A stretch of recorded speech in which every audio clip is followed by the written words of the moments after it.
Magandang umaga po, muli ang inyong lingkod, si Chef Roy. May babasahin po ako sa inyo sa umagang ito. Pakinggan po natin sa unang Korinto 14:33 hanggang 35. Pakinggan po natin, napakaganda po itong at napakahalaga po itong mensahe sa atin ng Diyos sa umagang ito. Ngayon po May 14, 9 AM po, araw ng Martes. Pakinggan po natin. Unang Korinto 14:33. Sapagkat ang Diyos ay hindi Diyos ng kaguluhan, kundi Diyos ng kapayapaan. Gaya ng dapat mangyari sa lahat ng iglesia ng mga hinirang ng Diyos. Ang mga babae ay kailangang manahimik sa mga pagtitipon sa iglesia sapagkat hindi pinahintulot sa kanila sa ganoong mga pagtitipon ang magsalita. Kailangan sila'y pasakop gaya ng sinasabi ng kasulatan. Kung mayroon silang nais malaman, magtanong sila sa kanilang asawa pagdating sa kanilang bahay sapagkat kahiyahiyang magsalita ang isang babae sa loob ng iglesia. Ito po ang mensahe sa atin ng Diyos. Ito po ay sulat ni Pablo sa mga taga-Korinto. Si Pablo po ay maraming sinulat yan.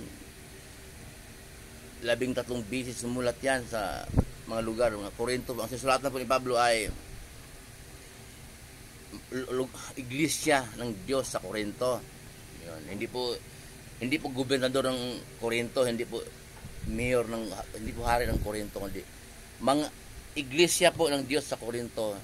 Binigyan po nila ng tamang patakaran ng pagsunod sa kalooban ng Diyos. Mapansin po natin, ang sabi po doon ay gaya ng dapat nais mangyari ng mga iglesyang hinirang ng Diyos. So, hinirang ng Diyos hindi pa lahat ng iglesia hinirang ng Diyos. Gaya ng gusto mangyari daw sa mga iglesyang hinirang ng Diyos. So, mayroon palang iglesia na hindi hinirang ng Diyos. Paano ba natin malaman? Pakinggan po natin yung sinasabi doon. Ang mga babae na po, hindi pinahintulutan palang magsalita sa pagtitipon, sa ganung pagtitipon sa iglesia. Ano po ba yun? Yung pong linggo. Kasi po yung iglesia, hindi po yung lugar, hindi po building. Yung iglesia yung mga sangkap, yung mga pag nabuo yung kinahabagan ng Diyos, tinawag ng Diyos, tinawag ng Diyos, kalooban ng kaunawaan na si Jesus ang daan para makarating tayo sa Diyos Ama sa langit. Mga pinagsama-sama yung Diyos. Pag nagsama yan, yun ang tinatawag ng iglesia. Nandiyan yung pastor, nandiyan po yung choir, nandiyan po yung tagapagsalita. Hindi ko na po sinabaan ng basa, pero kailangan po 2 o 3 lang ang magsasalita. Kailangan po kaya ni ipaliwanag. Kung hindi po kaya ni ipaliwanag ang kanyang binabasa, wag na siya magsalita. Manahimik lang daw siya doon sa tabi at makipag-usap ng salina sa Diyos. Manalangin, ibig sabihin. Gaya po ng nabasa natin, hindi ko po, mapagbintangan po ninyo ako na sinabi ko. Hindi ko po sinabi. O nga, binuka ng bibig ko, pero binasa ko po. Sinabi nga ni Pablo dyan na, kung ituloy natin, sinabi ni Pablo na, yun sinulat niya, utos ng Diyos.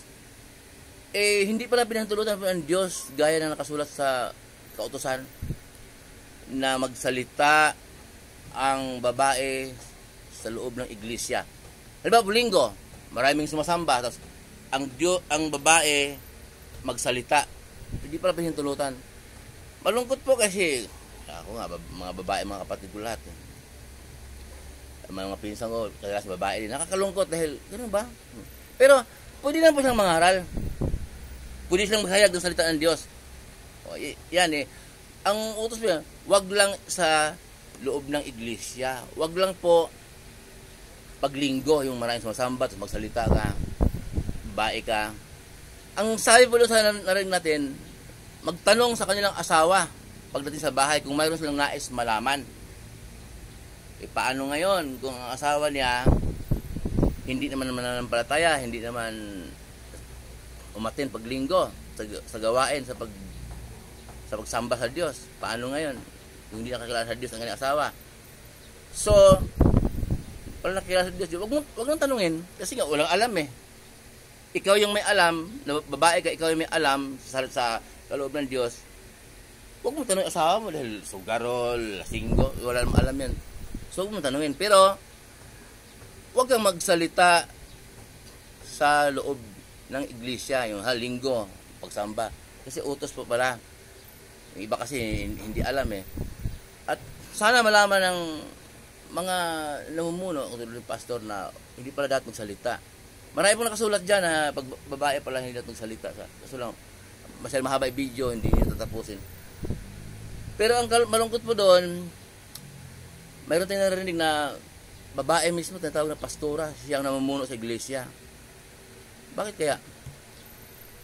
Tandaan po natin, sa bungad na pagbabasa ko sa unang Korinto, Kapitulo 14, versikulo 33, ang sabi, gaya ng nais mangyari sa mga iglesyang hinirang ng Diyos. Mayroon pa lang iglesia hindi hinirang ng Diyos, gawa lang ng tao. Gawa ng tao kasi may narinig akong may babae yung namumuno, tinatawag na pastora. At kaya, kayo na po ang humatol, hindi si Sipro. Pagbulay-bulay natin, hindi lahat na ng iglesia pala, Diyos ang humirang. Pag babae ka, namumuno ka sa iglesia, ikaw ang gintinang pastora, sablay tayo dyan. Kasi ang sabi nga ng Diyos, mayroong nakasulat dyan din na sa labas ng iglesia, ang Diyos ang humatol. So kung hindi ka mananampalataya kay Jesus, hindi tama ang pagsunod mo sa kalooban ng Diyos, ang Diyos pa rin humatol. Hindi yung mga nasa loob ka nga ng tama. Nasa loob ng tama, ikaw ang humatol. Hindi. Pero pagbuli-bulayan po natin ha, ayaw ng Diyos na babae ang mamuno sa iglesia. Yung iglesia siguro yung malamang iglesia, kung maintindihan, yung paglinggo po yun. Paglinggo, yung pagsamba. Bible study kaya, malamang iglesia rin yun eh. Kahit Bible study, magsalita ang babae. Pagbuli-bulayan lang po natin, pwedeng magsalita ng salita ng Diyos ang babae kung sa school, kung mayroon siya hinahatid na anak niya, ay may nag-aaway, pangaralan niya ng salita ng Diyos. Mamalingki siya, may nag-aaway, pangaralan niya. May nakita siyang nagnanakaw, pangaralan niya. Iparinig niya ang salita ng Diyos. Pwede. Pero wag sa loob ng iglesia. Utos po yun. Kaya po, malungkot po tayo na siguro magaling na siyang mag-handle ng member, kaya siya, pero ang suggest po noon, kumuha na ng pastor na mamuno at siya ang mamuno paglinggo na magsalita. Hindi na siya magsalita paglinggo at siya ang tatayong pastora. Masagwa pala, sabi ng Diyos. Yun lang po, balik po inyong lingkod. Kumusta po kayo? Ingatan kayo ng Diyos. Ngayon po ay pagbuli-bulayan po natin ang binabasa ko. Hindi po ito sinasabi. Kung binuka lang kami, pero binabasa ko naman. Kumusta po kayo lahat?